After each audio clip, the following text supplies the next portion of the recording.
আৰু ষ্ট্ৰেট পৰিখন তলত লাগাই নাই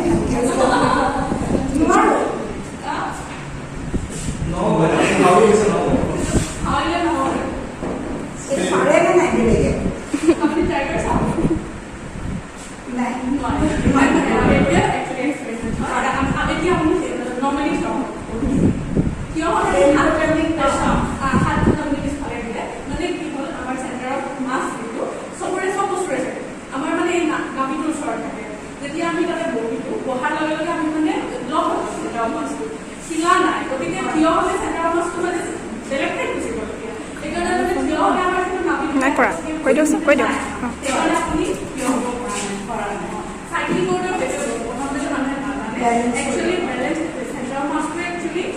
বেলেঞ্চ কৰে মানে হয়